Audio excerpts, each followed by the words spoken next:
नमस्कार, जय हिंद, वंदे मातरम। एक बार फिर से आपका बहुत बहुत स्वागत है हमारे YouTube चैनल JRP किंग के अंदर। लोकसभा चुनाव की बात करें तो लोकसभा चुनाव में अब कम ही समय बचा और लोकसभा चुनाव 2024 के अंदर है। इससे पहले आपको यह भी बता दें कि लोकसभा चुनाव से पहले देश के अंदर 4 राज्यों में विधानसभा के चुनाव है।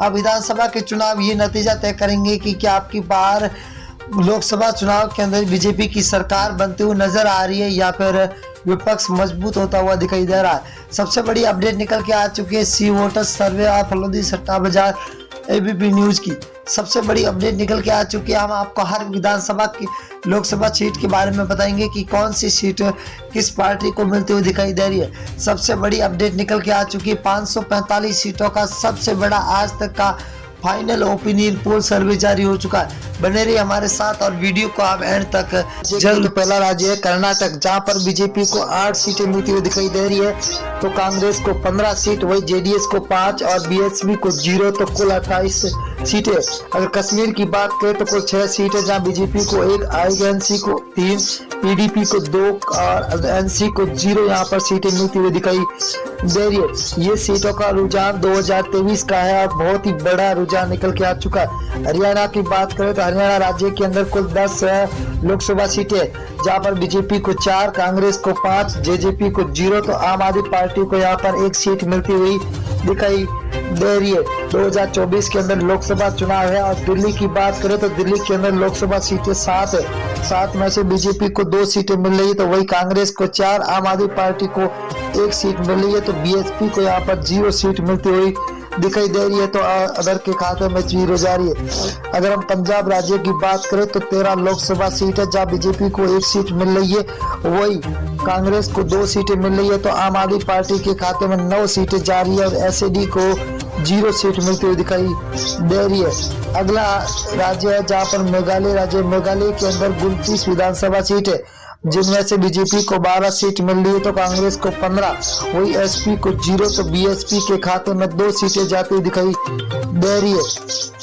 अगला राज्य झारखंड। झारखंड की बात करें दोस्तों तो यहाँ पर 19 लोकसभा सीटें, जहाँ बीजेपी को 6 मिल रही है, तो वही कांग्रेस के खाते में 8 सीटें जा रही है, तो जेएमएम के खाते में 5 सीटें जा रही है, तो आरजेडी के खाते में 0 सीट मिलती हुई दिखाई दे रही है।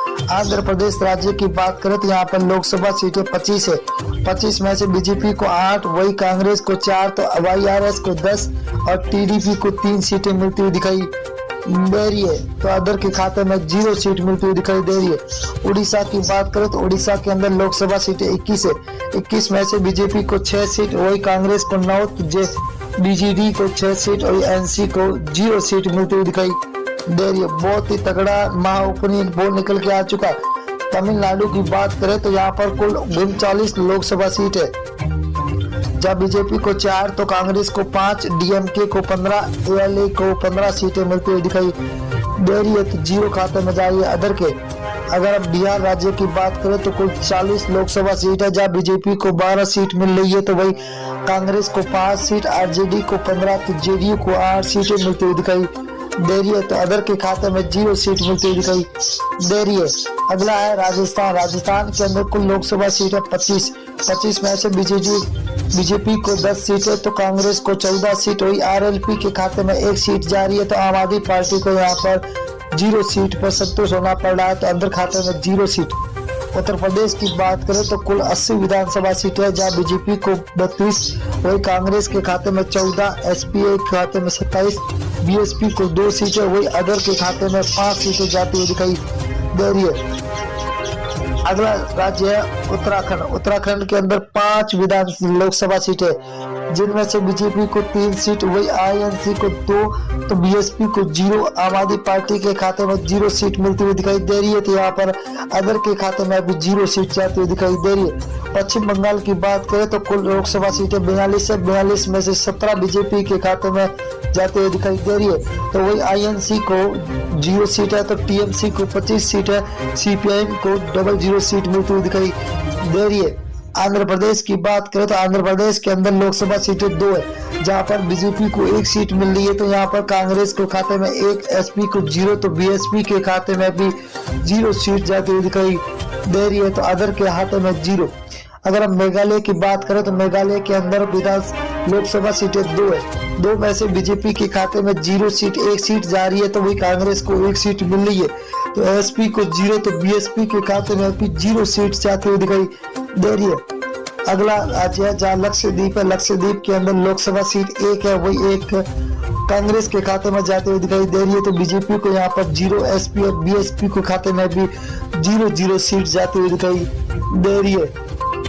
अगला राज्य है महाराष्ट्र। महाराष्ट्र के अंदर 48 विधान लोकसभा सीटें है, जहाँ बीजेपी को 15, कांग्रेस के खाते में 14, तो एसएचएस को 10 और एनसीपी को 8 सीटें मिलती दिखाई दे रही है। तो अदर के खाते में 0 सीट जाती हुई दिखाई दे रही है। छत्तीसगढ़ राज्य की बात करें तो यहाँ पर लोकसभा सीटें 11 है। 11 में से बीजेपी को 6 सीट मिल रही है, तो आईएनसी के खाते में 5 है।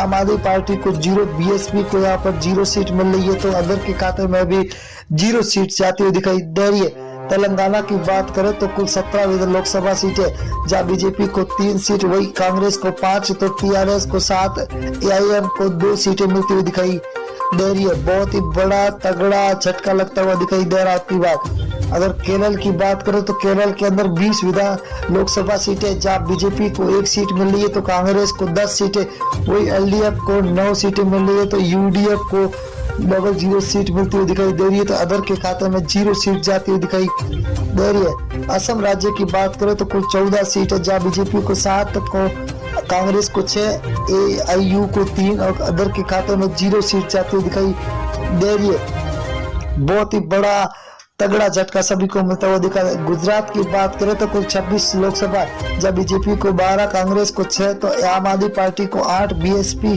के खाते में 0 सीट जा रही है, तो अदर के खाते में भी